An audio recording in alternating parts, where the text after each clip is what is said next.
Bismillahirrahmanirrahim. Assalamualaikum warahmatullahi wabarakatuh. Waalaikumsalam. Selamat pagi untuk kita semua. Bismillah, alhamdulillah, wassalatu wassalamu ala rasulillah Sayyidina Muhammadin ibni Abdillah wa ala alihi wa sahbihi wa mawala. La haula wa la quwata illa billah. Selamat pagi sahabat podcast Kemangi. Alhamdulillah pagi hari ini kita berjumpa kembali dalam program podcast Kemangi Kantor Kementerian Agama Kabupaten Banyuwangi yang akan menyajikan banyak sekali informasi-informasi yang terkait dengan Kementerian Agama Banyuwangi.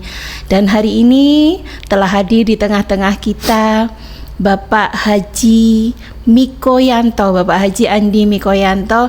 Beliau adalah Ketua IPARI, Ikatan Penyuluh Agama Republik Indonesia, Kantor Kementerian Agama Kabupaten Banyuwangi. Untuk itu mari kita sapa bersama-sama. Assalamualaikum Pak Haji Andi. Waalaikumsalam Mbak Leni. Sehat?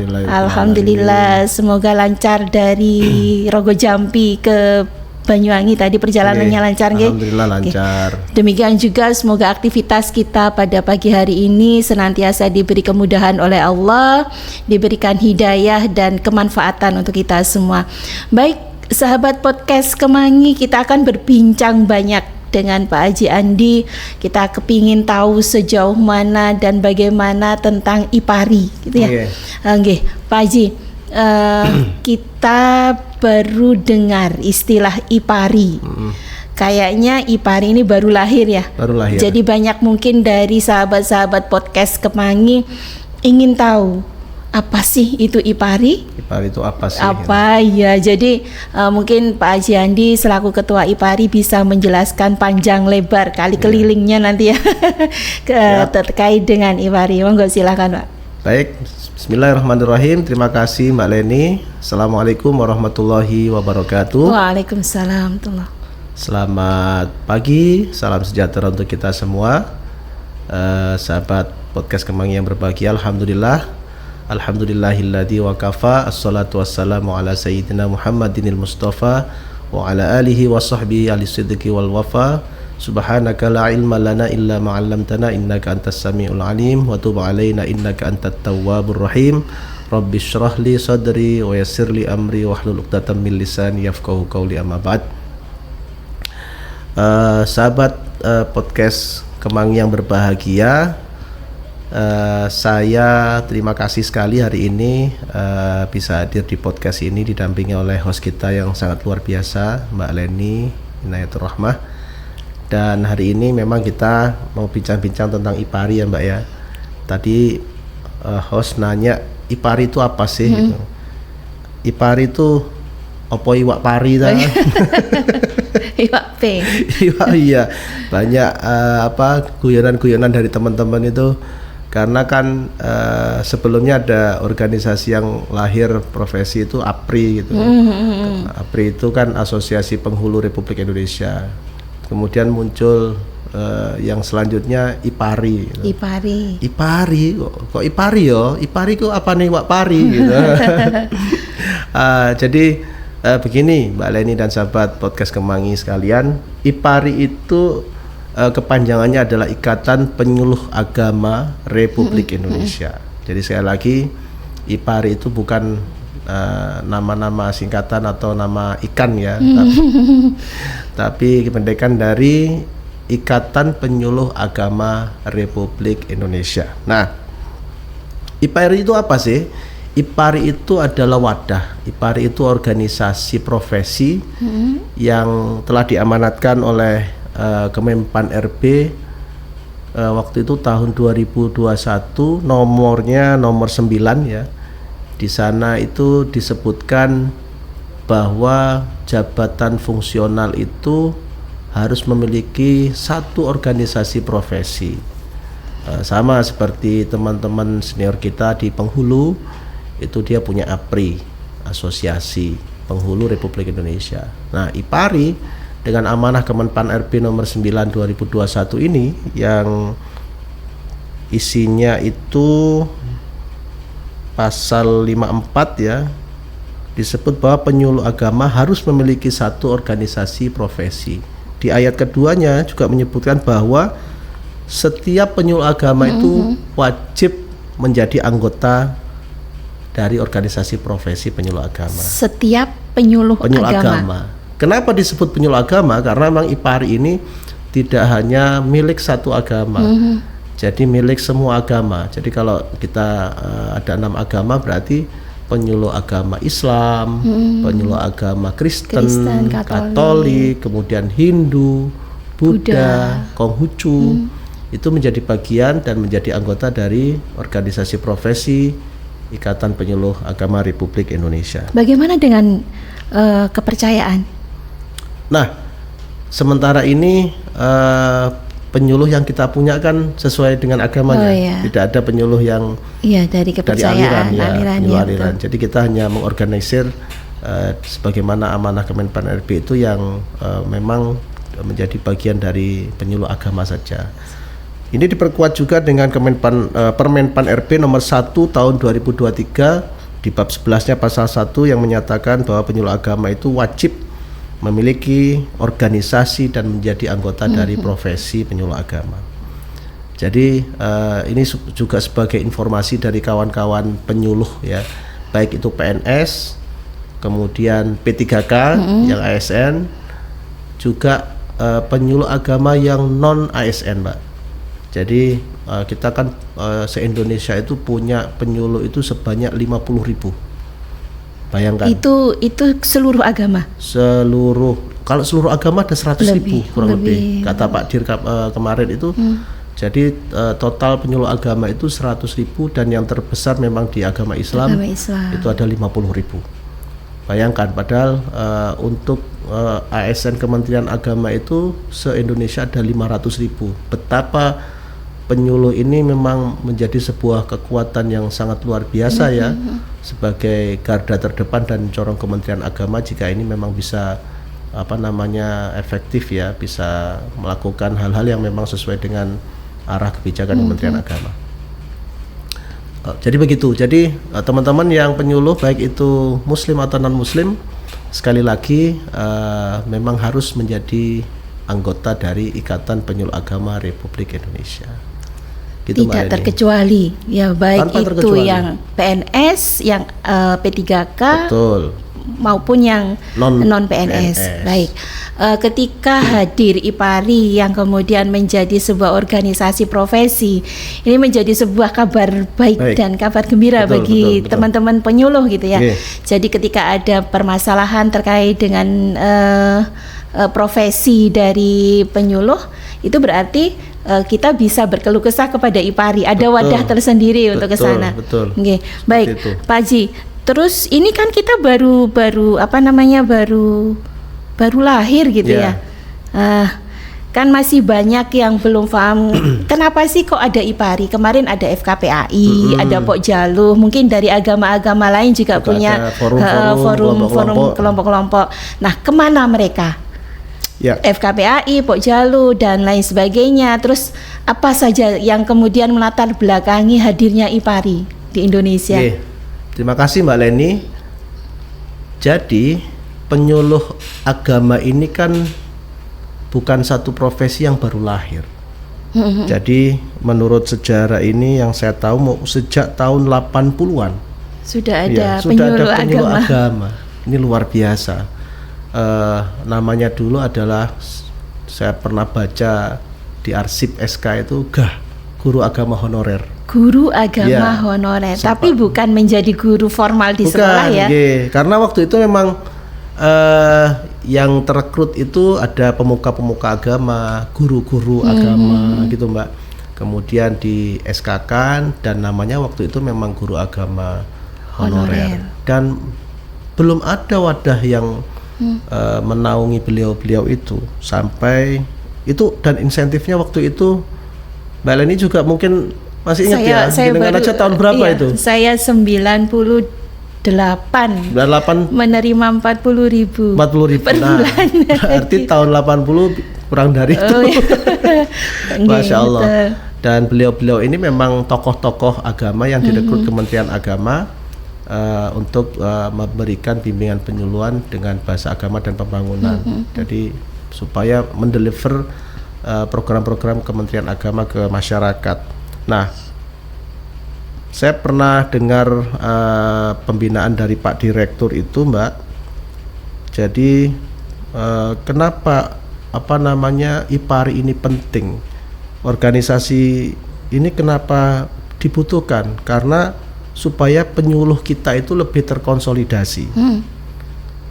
Kalau ada wadah, itu akan membuat sebuah ruang inovasi, kreativitas, kemudian peran di masyarakat juga akan lebih kelihatan. Nah, sehingga kemudian dengan Permenpan RB nomor 9 itu organisasi-organisasi yang dulunya berbentuk forum atau kelompok kerja itu akhirnya harus melebur jadi satu di Ikatan Penyuluh Agama Republik Indonesia di IPARI, Mbak. Jadi memang dulu kan ada FKPAI ya, Forum Komunikasi Penyuluh Agama Islam, Pokjalo itu masing-masing agama punya. Ya, Pokjalo agama Islam, Pokjalo agama yang lainnya juga begitu. Seketika IPARI terbentuk, Pak Direktur mengatakan seluruh penyuluh agama ya itu melebur jadi satu di IPARI. Jadi sehingga kemudian tahun 99 itu saya juga ingat sejarah supaya kita tahu penyuluh agama itu muncul rumpun jabatannya untuk mewadahi, mengakomodir jabatan-jabatan struktural yang waktu itu dihapus, eselon 5, Mbak, diimpasing ingat masuk saya ke penyuluh agama, jabatan fungsional. Kemudian tahun 2000, itulah pertama kali formasi penyuluh agama itu dibuka. Dan di Banyuwangi yang kemarin dan sekarang yang pernah jadi penyuluh agama itu formasi pertamanya ketika impasing itu Bapak Haji Slamet. Itu gitu. sempat jadi penyuluh dulu, Mbak. Kemenak kita. Betul, kan Kemenak kita itu dulu kalau boleh ditanya, saya pernah jadi penyuluh gitu. Keren dong kalau begitu. Keren, wah. Penyuluh kita ini banyak punya potensi yang sangat luar biasa. Yang jadi kepala Kemenak, jadi kabit ada. Kemudian di 2000 itu kita punya senior itu Pak Imam Muklis. Beliau yang sekarang menjadi kepala KUA. Nah, itu dulu juga dari penyuluh, Mbak. Berangkat dari awalnya penyuluh. SK-nya dari penyuluh agama. Kemudian 2003 itu yang sekarang masih jadi penyuluh Bapak Muhammad Siddiq. Iya, senior. Terus kemudian di 2003 di angkatan saya itu Banyuwangi ada 2, saya dan Pak Haji Taufik. Kemudian semakin lama semakin banyak. Kemudian ada database penyuluh itu ya, rekrutmen, kemudian di SK-kan segitu banyaknya penyuluh.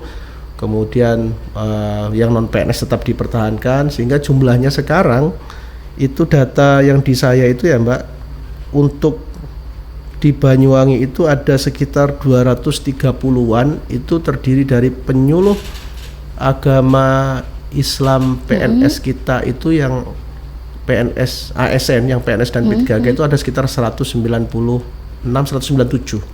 Ini yang ASN. ASN kita ada 18, yang PNS, yang 37 itu P3K. Kemudian sisanya adalah yang non PNS yang kemarin mewakili salah satu beliau mewakili pertanyaan ke Pak Dir. Mudah-mudahan akhir tahun ini bisa terrekrut jadi P3K semua. Itu harapan. Ada kejelasan. Betul. Jadi harapan kita bersama kita doakan mudah-mudahan Allah berikan yang terbaik. Bayangkan jadi se-Indonesia itu ada 100.000, yang 50.000 Muslim. Di Jawa Timur itu ada 5.000, yang 500 itu PNS, yang 4.500-nya ada non PNS. Kemudian ada yang jadi P3K, terkurangi itu, Mbak. Di kita ada sekitar 230-an. Termasuk teman-teman Hindu itu ada 8 orang, PNS-nya 1, P3K-nya 3, non PNS-nya ada 8. Yang Buddha itu ada 23 orang, Mbak. 23 tersebar orang. Di seluruh kabupaten Banyuwangi. Kemudian ada Katolik 2 orang. Ada Kristen mestinya, tapi saya masih merekap datanya ini. Yang Konghucu ini penyuluh Konghucu kemarin ada tapi ter-SK di Jawa Timur, Bapak Cahyadi yang kemarin berdoa di kegiatan kemah moderasi beragama itu. Jadi begitu Mbak, begitu luasnya tanggung jawab program-program dari Kementerian kita Agama. tupok situsi yang kita begitu banyak, belum tusi tambahan program prioritas nasional seperti penanganan stunting, pemberdayaan ekonomi, pengentasan kemiskinan, pelestarian lingkungan hidup, itu membutuhkan tidak boleh hanya dipikirkan satu persatu orang, memang butuh wadah kita. Dan organisasi profesi yang sekarang IPARI ini insya Allah menjadi wadah kita bersama untuk mensukseskan apa yang menjadi keinginan pemerintah terhadap pembangunan di negara kita. Baik. Kira-kira begitu Mbak Leni. Iya, Pak Haji, saya tadi sempat menggarisbawahi bahwa penyuluh agama apapun gitu ya, mereka beliau ini adalah garda terdepan Kementerian Agama dimanapun berada. Kalau kita melihat garda terdepan, artinya para penyuluh ini harus menjadi corong untuk Kementerian Agama, yang di dalam Kementerian Agama itu banyak sekali program kerja yang intinya bahwa kita penyuluh itu harus menguasai benar apa yang ada di Kementerian Agama. Nah, untuk peningkatan kompetensi dan pengetahuan lain sebagainya, apa yang harus dilakukan? Apa yang kemudian IPARI lakukan untuk peningkatan kompetensi para penyuluh? Baik, jadi inilah kemudian fungsi IPARI itu dibentuk, Mbak. Saya pernah mengutip ya perkataan dari Bapak Dr. Zayadi, Direktur Penerangan Agama Islam, Dirjen Bimas Islam Kementerian Agama Republik Indonesia. Beliau pernah berkata, penyuluh agama itu merupakan kelompok yang berjalan dalam sunyi. Berjalan dalam sunyi, dalam senyap gitu ya, nggak ada suaranya. Nggak ada suaranya. Gimana itu? Mereka mengabdi kepada negara itu sepenuh hati. Insyaallah. Menjadi konektor, menjadi penghubung bagi kelompok masyarakat satu dengan golongan masyarakat yang lainnya. Membangun keharmonisan, menjadi juru penerang, menjadi obor ya bagi kelompok-kelompok yang mungkin kurang beruntung secara rohaniyah. Dan selain itu juga banyak sebenarnya peran penyuluh kita yang belum, kita ini mungkin ada yang nggak mau di up gitu ya, dipamerkan, diposting begitu. Seperti kemarin itu saya berbincang dengan Bang Amir ketika mendampingi beliau hadir waktu sebelum kemah moderasi 2 di Songgon itu. Beliau pernah mengundang hadirkan seorang penyuluh agama di salah satu di kepulauan sana.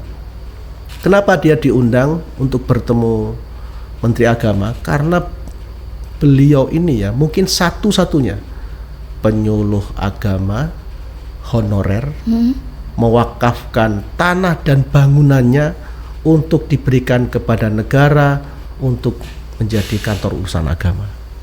Bayangkan, satu-satunya mungkin ini orang yang punya kita mungkin ya, atau pejabat atau apa, itu mungkin nggak sempat terpikir seperti itu, punya tanah banyak ya, kemudian dengan bangunannya mewakafkan kepada negara untuk dipergunakan sebagai tempat melayani masyarakat di sana untuk KUA, Mbak.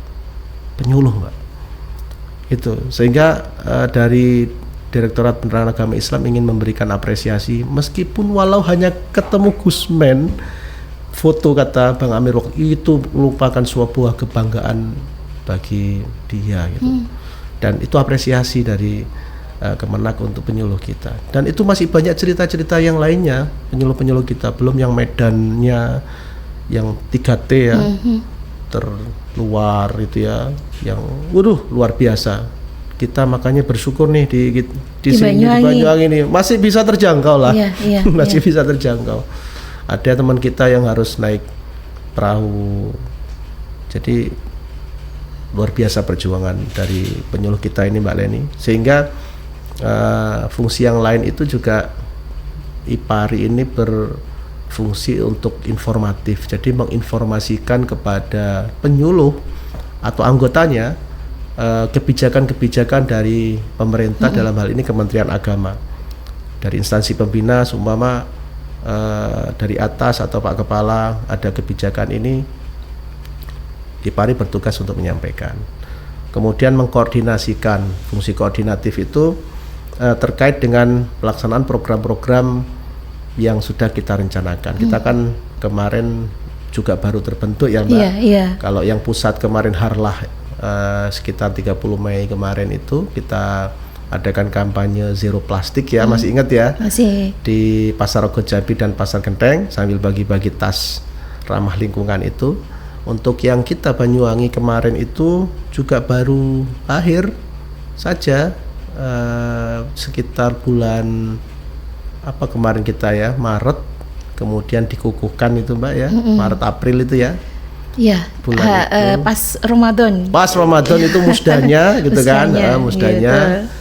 Betul, kemudian halal bihalal nuzulul Quran kita kemudian dikukuhkan. Ingat saya kita ya.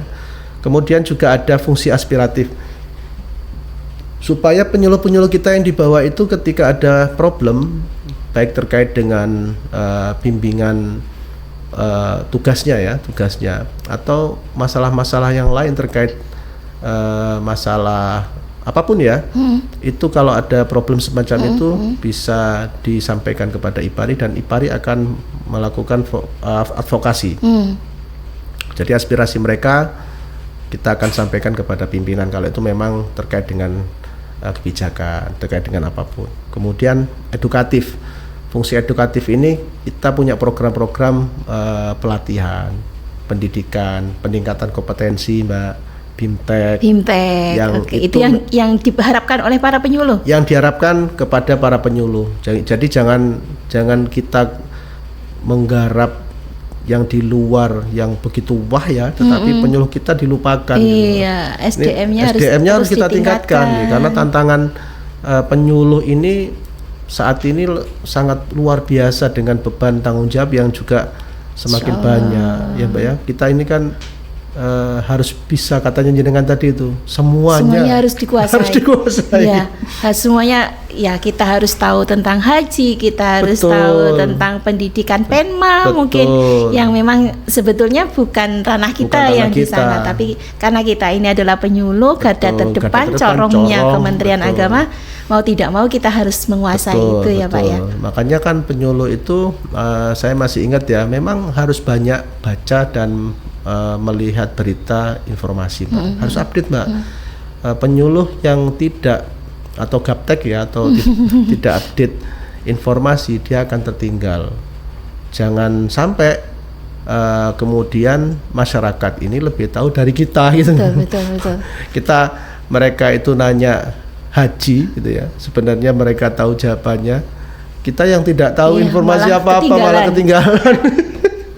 Nah, kemudian juga ada fungsi konsultatif advokasi tadi itu ya, jika ada permasalahan hukum, ada permasalahan-permasalahan kode etik. Iya, ini berarti ke dalam ya Pak?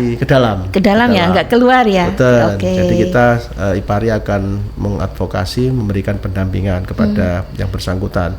Kemudian administratif, memberikan rekomendasi, ada kode etik gitu ya, yang dilanggar, pokok naudzubillah lah, semoga nggak ada lah penyuluh kita yang terkena masalah-masalah kode etik ini, melanggar regulasi. Mudah-mudahan begitu Mbak Leni. Itu kira-kira Mbak Leni peran fungsi IPARI, mudah-mudahan bisa kita bareng-bareng lah mewujudkan itu. Amin. Sebetulnya masih banyak yang harus saya tanyakan nih.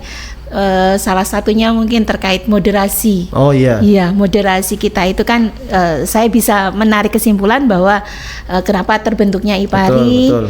Karena itu menjadi wadah seluruh anggota penyuluh, betul. Dari agama manapun dan dari jenis apapun gitu ya. Betul. Nah, ketika kita menyampaikan program-program pemerintah dengan bahasa agama, ini agak-agak sensitif ya Pak. Kemudian yang perlu apa sih pesan untuk kita para penyuluh supaya bahasa agama ini tidak saling kemudian menyenggol gitu ya, istilahnya nyenggol kepada agama yang lain supaya kita tetap bisa berjalan bersama-sama beriringan, tidak membedakan dia agama apa, kita agama apa, itu kira-kira apa itu untuk menjaga keharmonisan itu. Perbedaan itu kan sunatullah ya Mbak Leni ya, dan berbeda itu indah ternyata. Ada putih, ada hitam, ada tinggi, ada apa namanya tidak tinggi, ada apa namanya pokoknya kita lihat berwarna. Allah menciptakan perbedaan itu menjadikan bumi kita ini menjadi lebih berwarna. Nah, dalam beragama ini sebenarnya semangat moderasi beragama ini bukan ingin menyeragamkan agama, tetapi lebih kepada yang sudah kita menemukan titik persamaannya gitu. Jadi biarkan pemeluk agama satu itu meyakini dan melakukan ibadah sesuai dengan agamanya masing-masing. Kita juga demikian, tidak boleh saling memaksakan kehendak satu sama lain. Kita kedepankan kerukunan, perdamaian. Kita lihat objek kita, mat'u kita ini dia seperti apa. Jadi penyuluh juga harus tahu karakter ya, iya, benar, karakter masyarakatnya. Kita nggak boleh berbicara begitu ilmiah ya, dengan tinggi ilmiah daki-daki gitu. Yang kita hadapi adalah masyarakat pedesaan gitu, kan nggak cocok gitu. Jadi penyuluh harus bisa menempatkan dirinya di mana dia berada. Oh, kalau dengan kita ketemu dengan agama lain, lintas agama, berarti apa yang harus kita sampaikan. Jangan sampai kita menyampaikan hal yang itu membuat sensitif satu sama lain. Dan terkait moderasi beragama, IPARI juga punya Mbak program penguatan moderasi beragama. Kebetulan program ini kemarin kita sinergikan dengan kegiatan kemah moderasi beragama yang ada di Jongmarang kemarin kan, tanggal 11 sampai 13 itu luar biasa Mbak Leni ya. Menyenangkan sekali. Menyenangkan sekali. Kita bisa berbaur, bercampur. Luar biasa. Jadi semua agama ada di sana. Semuanya ikut bareng-bareng menyuarakan moderasi beragama, kerukunan, cinta tanah air. Semuanya ikut jalan defile, kemudian mengikuti program ngobrol asik moderasi beragama ya, malam opera masing-masing agama. Masing-masing agama menampilkan. Allah, iya itu rasanya ya Allah. Dan hal-hal seperti itu memang harus sering kita lakukan ya secara bersama-sama supaya kita sebagai penyuluh atau tokoh agama di masing-masing wilayahnya itu bisa memberikan keteduhan pada jamaah atau kelompok binaan gitu. Jangan sampai nanti kita malah menjadi sebaliknya memicu provokator dan sebagainya. Jangan sampai lah. Kita harus sebagai garda terdepan katanya Mbak Leni tadi harus bisa mendamaikan, memberikan keteduhan, ketenangan bahwa memang kita hidup di Indonesia dengan berbagai macam agama dan itu harus kita syukuri, harus kita perkuat ya. Mudah-mudahan Indonesia tetap dalam lindungan Allah Subhanahu wa taala. Amin ya rabbal alamin. Mungkin itu Mbak Leni. Oke, sahabat podcast Kemangi, hari ini sebetulnya kalau kita ngobrol terkait dengan IPARI, ngobrol tentang program-programnya, kemudian moderasi beragama, mungkin nggak cukup ya, hanya sekian waktu. Belum ngomong program ini. Iya, belum ke sana. Mungkin lain waktu kita bisa sambung lagi. Semoga bisa diberikan kesempatan dalam kondisi sehat dan ada waktu yang bisa mempertemukan kita kembali. Siap, Mbak Leni, siap. Baik, untuk terakhir Pak Jiandi, closing statementnya, monggo silahkan. Kami dari IPARI ya, pengurus pimpinan pengurus daerah Ikatan Penyuluh Agama Republik Indonesia Kabupaten Banyuwangi, pertama mengajak seluruh penyuluh agama khususnya di Kabupaten Banyuwangi, mari kita berjalan beriringan bersama-sama, kita bersinergi, kita